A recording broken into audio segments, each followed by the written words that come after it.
Go inside the Crimson Tide with your hosts Rodney Orr and Gary Harris, keeping you informed on everything Alabama. And now, Tider Insider TV. And welcome in to Tider Insider TV, everybody, presented by Buffalo Rock, alongside Rodney Orr from TiderInsider.com. I am WVUA 23 Sports Director Gary Harris. Tonight, ice-cold Diet Pepsi provided by Buffalo Rock. Pop the top, hear that sound, and then take a swig. You'll be feeling good, and you'll be loving the taste of Diet Pepsi. Remember to pick up whatever Pepsi product it is you prefer the next time you're at your local grocery store. Well, Rod, this does not happen often when we greet fans on TITV on a Tuesday evening following an Alabama loss. Let's be honest, people are a little bit spoiled in the Nick Saban era, but it happened on Saturday night at home, the first loss at home since 2012. Against Texas A&M, so the Tide had the longest home winning streak in the SEC, broken by an Ole Miss team that now has won back-to-back games over Alabama for the first time in school history. 43-37, wild game. It lasted for 4 hours. It kicked off late. It finished later. Alabama with 5 turnovers, but Rodney still had a chance to win the game, had the ball, down 6 with less than 3 minutes to go in all 3 timeouts. Jake Coker, who did not start the game but finished the game, threw an interception. Alabama still got it back one more time, but not with any time to operate. So let's just pick it up from there. You were there. I was there. It's disappointing anytime you lose. Ole Miss deserves credit. We will give them credit for winning the game, but Alabama had a lot of self-inflicted wounds. Just no way to get around it. Yeah, I mean, it started badly with the opening kickoff fumble. You know, what's incredible is in the last 5 quarters, Alabama has fumbled 3 kickoffs against Ole Miss. That's a phenomenal stat, and it started really badly in that regard. And when you're talking about scoring drives of 2 yards, 18 yards, 26 yards, 31 yards, you can't do that against a quality team like Ole Miss. And then again, the fluke play that they had that contributed to, you know, a total of 31 points that Alabama gave up, and that's very difficult to overcome. It was one of those rare nights where Alabama was running uphill all game long. Opening kickoff after Ole Miss won the toss, elected to defer their choice to the second half. They kick off. Ardarius Stewart runs into Dylan Lee, fumbles the ball. Alabama held Ole Miss to a field goal. But, you know, we've seen games like this in the past where no matter how hard you fight, and Alabama did fight hard, it just seems like it wasn't meant to be. And Ole Miss answered every challenge. Every time Alabama got it to a 1-score deficit, they made a play, whether it was luck or whatever it was. You know, the little fake run pass option, this play right here, the one you mentioned, you may never see this again, just literally throws it up for grabs, and it turns into a touchdown. But that's the kind of night it was. Yeah, very disheartening, Gary. Every time it seemed like Alabama, as you mentioned, was really on the verge of kind of maybe taking the game, taking control of the game. Ole Miss would come up with some sort of a play. And again, you have to credit them because, you know, they are good enough now that if you give them opportunities, they will take advantage of them. In the past, maybe they haven't been able to do that, but Hugh Freeze has certainly elevated this program. Chad Kelly, first road start, thought he did a fine job. Alabama did a really good job batting down passes. We talked about that last week, the importance of that. Getting in his face, I thought the defense did a really good job. You know, they gave up 43 points, but again, we talked about those turnovers. You set Ole Miss up in that kind of field position I mentioned earlier. It's difficult to stop any team. Real quickly, Rodney, we got to move on, but Bateman gets to start at quarterback. I didn't think he played poorly. The offense never really got in a rhythm in the first half because of all the mistakes. But Coker came in the second half and really lit a fire under that Alabama team, showed a lot of passion and leadership, and he will, or is expected to start against Monroe. And do you think Jake Coker now is going to establish himself as the quarterback? Well, I think he certainly has an opportunity. He did a good job in the fourth quarter. He was 12 of 24 in that quarter, 107 yards. But the key is he threw 2 interceptions, Gary, in a very crucial time. And I think when you look at that, he certainly has to move past that. I agree with everything you said in terms of what he showed from a passion standpoint and a leadership standpoint. But again, he's got to continue to improve, and he cannot turn the ball over. Well, a lot of people questioning the play calling from Lake Kiffin. I wouldn't be surprised if we get a phone call or two about that later in the program. And I got to be honest, I question some of the play calling too. Well, each week we hear from both head coaches as we look ahead to the next game. It's our Coach Speak segment brought to you each week by Med Center. Here now is Nick Saban and ULM head coach Todd Berry. UL Monroe, Todd Berry has Toddy has done a really good job there. He's been there for a while.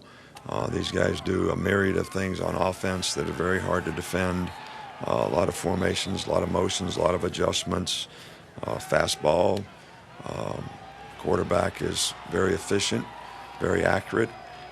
They've got 9 starters back on defense, so they play physical, tough defense. I got the question earlier today from a radio interview about my feelings about the Ole Miss game. And sometimes games just, they don't go your way. I mean, I've been on both sides of that to where it just doesn't seem that the normal things that you do just don't work. And I think that's kind of what happened. It's not the norm for Alabama to turn the ball over that many times and obviously for their defense to give up the plays. I think the one thing that I was impressed with in the game was Alabama's resiliency in relation to, it seemed like every time that Ole Miss was in a position to try to maybe put the game away, they weren't able to do it.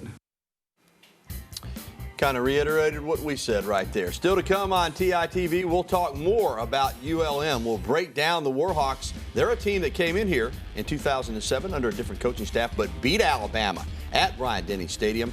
We'll have the breakdown. Plus, later on, we'll be welcoming your phone calls, answering your emails, and getting to your tweets. The phone number is always 205-348-WVUA. That's 348-9882. Or you can email us at TITV@WVUA23.com or reach us on Twitter using the hashtag TITV. We're back after this. Stay with us.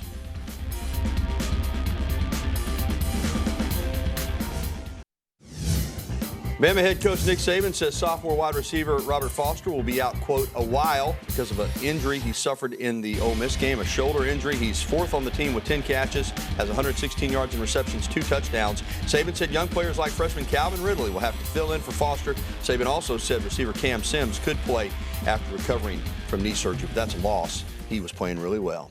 Well, the Alabama offense is still looking for a leader and looking for an identity after the loss to the Rebels. Jen Chapman, TITV, has more on where Alabama goes to try to find its identity. Last season, Alabama was the #1 ranked team in the country when they fell to Ole Miss in Oxford. The Tide went on to win 7 straight games, clinch the SEC championship, and make an appearance in the first ever college football playoffs. The Tide's loss to the Rebels this past weekend puts the team back in a familiar situation. Any more losses, will, and become like a detriment to our season and our championship hopes. So the motto is just win today, win this practice today, win next practice, and every game now for sure is a season within itself. Everyone on the team is, disappointed, but that's just us, as competitors. No one likes to lose. No one enjoys losing. So, it's just something that we have to learn from and, move forward. Alabama was down by as much as 20 points, but put themselves within a touchdown from Ole Miss twice in the 4th quarter. That resiliency sparking confidence in the players and in their quarterback, Jake Coker, who didn't start the game, but most likely will lead the Tide this weekend. The ability to lead the team down in pivotal moments in the game, and even his escapability, in the pocket, especially on a big 4th down, 4th and 10 play where I missed a key block in the backfield. He was able to make a defender miss and throw the ball down the field to Richard Mulaney and make a key first down or a drive they really needed. I mean, he made plays when we needed him, and seeing him be confident out there and making plays it was obviously great to see. But the pressure isn't just on Coker. The Alabama offense says they don't know their identity yet, and that will take a collective effort from the line of scrimmage to the receivers. Just our offense, I feel like, is going to have to pick it up from every position. I don't think, it's something we just put on the receivers. I think, the running backs, tight ends, everyone's just going to have to, come together and have a greater role. Jen Chapman reporting for Tider Insider. Thank you, Jan. Let's talk more about ULM. The Warhawks 1-1. They got clocked at Georgia 51-14. No shame in that. And then they put it on Nicholls State 47-0. Had nearly 600 yards of offense in that game. Now, they don't run it a lot, Rodney. Their leading ball carrier, Ben Luckett, 84 carries on just 12 attempts this season, but they can throw it. Garrett Smith, nearly 600 yards in 2 games. And another one of these fastball offenses. They're going to play fast. They're going to throw it all over the place. And they're going to try to put up a lot of points. Yep, they are. No question about it. Garrett Smith's an outstanding quarterback. Gary was 26 of 33 in just over half of play last week against Nicholls for 370 yards, 3 touchdowns. They've got some really good receivers. Rashawn Caesar has caught 31 passes in his last 3 games. So, again, they're going to spread the ball around. They're going to spread it out there. You see how they try to do things. They're aggressive defensively, very, very aggressive. They held Nichols to only 32 total yards in the first half 2 weeks ago when they played. They were off last week, too. Don't forget about that. They had an opportunity to rest up, prepare for Alabama a little bit more. Something else they've got on their side is they can look at the fact that in 2007, different coaching staff, different players, but still, recent history says they can win at Bryant-Denny Stadium, beat Alabama 21-14 in Nick Saban's first season. Now, obviously, Alabama's a different program than it was then, but still, that's something for them to hang their hat on. Well, they've competed really well with several SEC teams. I think they had, Auburn on the ropes a few years ago, and didn't they beat Arkansas up there a couple of years ago as well? So they've, competed really well against SEC teams. You mentioned the game in 2007, the 21-14 victory that they had over Alabama. So, again, they're coming in with the expectation that they can compete. Sun Belt teams don't win often against the SEC, but they always look forward to the opportunity, and you can bet the ULM Warhawks are going to bring it and give it all they've got on Saturday. They've got nothing to lose, and they'll play hard. All right, when we come here, return here on TITV, it's time to take some phone calls. You ready? Sure. I got a feeling they're going to be lined up for us tonight. No telling what we're going to get coming off a loss. The number to get in touch with us again, 205-348-WVUA. That's 348-9882. You can email us at TITV@WVUA23.com, or you can ask us a question or make a comment on Twitter using the hashtag TITV. We're back with the only show that takes you inside the Crimson Tide, the one, the only Tider Insider TV. We'll return right after this timeout.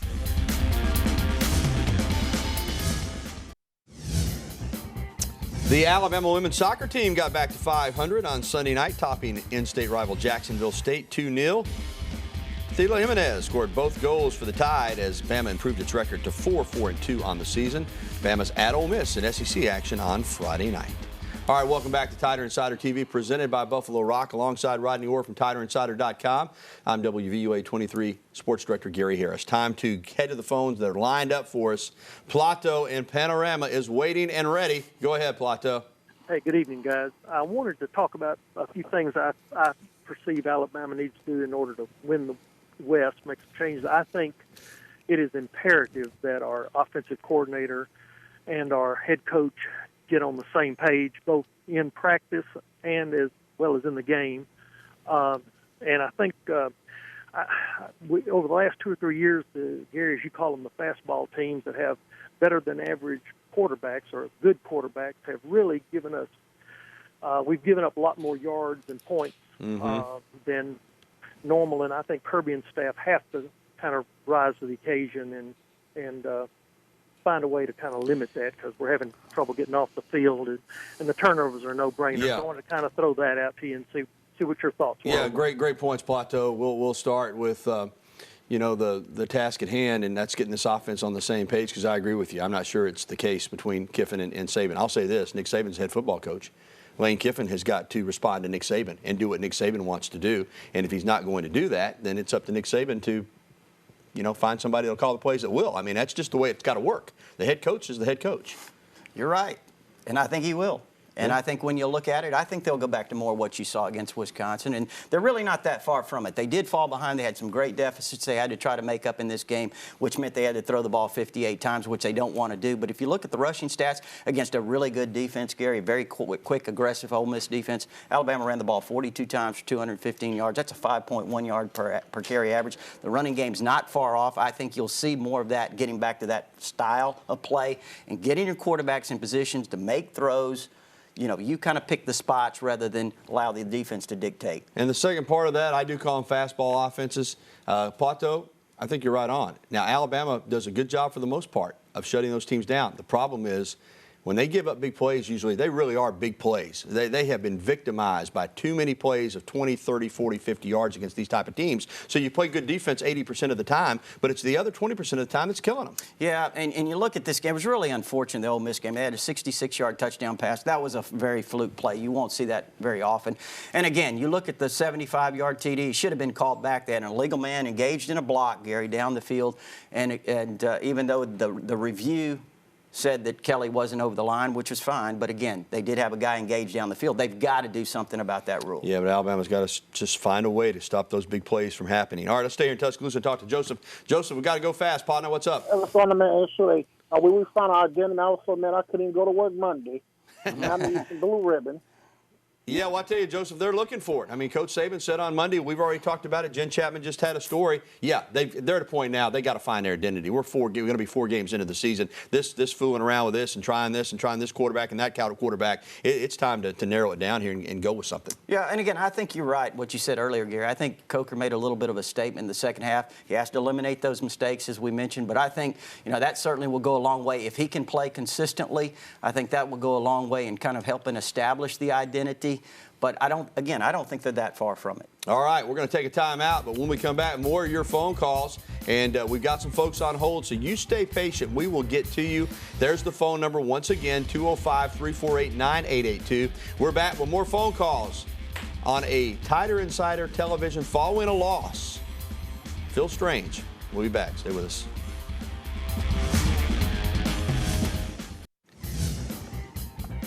We are back on Tighter Insider TV. Let's get right back to the phone. CB has patiently been waiting here in Tuscaloosa. CB, what's up, my buddy? Hey, buddy, how y'all doing? I tell you, we know Ole Miss got a good team, and we got some good coaches. We just look so shaky out there. The play calling and getting the play in. What's the problem with all the getting the play? The clock, we act like we're ahead, and I know they're coaching them up. The offense is bad out of rhythm. It just don't look like it, though. We can't get a play in. It don't look like we run down to 1 or 2 seconds. What do y'all think? Yeah, CB, I really think that the sideline's trying to get the play in. I think the quarterbacks just had a difficult time picking up what the play is, to be quite honest with you. And again, I don't think it's the coaching staff at all. I just think that the quarterback has had a difficult time picking up the play. All right, thanks, CB, for the call in Tuscaloosa. Let's head now to Birmingham and talk to Danny. Danny, what's going on, my man? Just wondering, do you see in the future a change in the rule for interior linemen blocking downfield on a forward pass? I saw that in the Auburn game. The Auburn team was blocking downfield on a forward pass. Saturday night against Ole Miss, obvious call missed by 5 yards downfield blocking.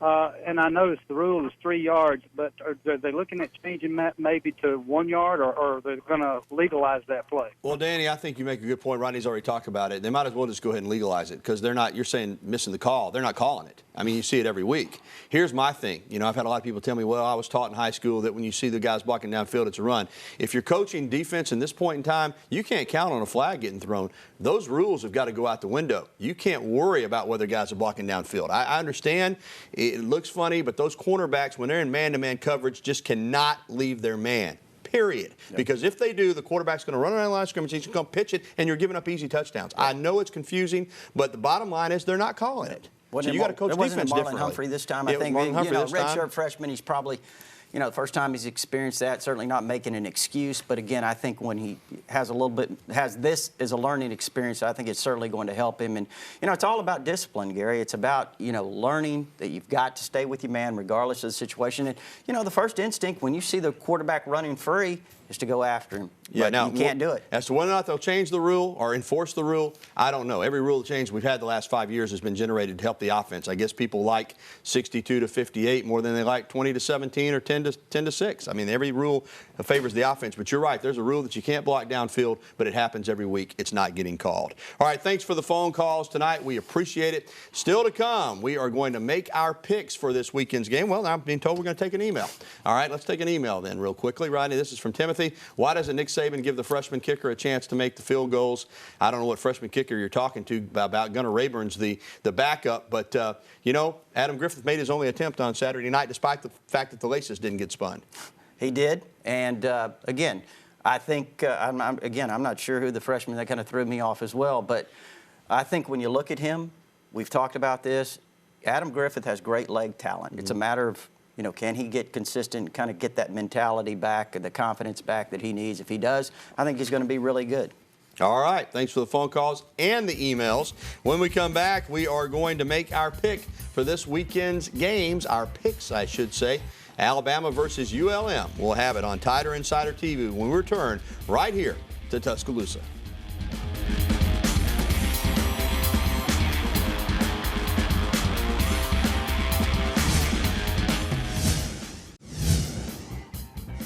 Our predictions in just a moment, but first, we would like to thank the Locker Room, the best in men's clothing located on University Boulevard on the Tuscaloosa Strip. And you know what? Home of the original elephant wear. You see Rodney and I wearing shirts and ties tonight that have that beautiful original elephant wear logo. You can stop in. Alex and Rush and the guys will take great care of you, or you can shop online.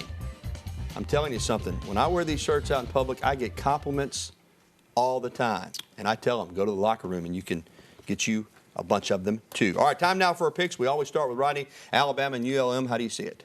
Well, I think this is a great opportunity for Alabama's offense, Gary, to kind of find that identity, get back to the running game, establishing that running game, build some confidence in the quarterbacks and the offensive line, get things going. You know, I just think Alabama clearly, obviously, has too much for ULM. Alabama 38-10. Well, Rod, a lot of talk about identity this week. We've talked about it. The coaches have talked about it. It's legit. Offensively, I just don't think they know where they want to go. I thought the plan against Wisconsin was terrific. Establish the line of scrimmage, get physical, run the football, play action. It worked. For some reason, the last two games, they've decided, you know what? We want to try to do something else. Get back to playing Alabama football.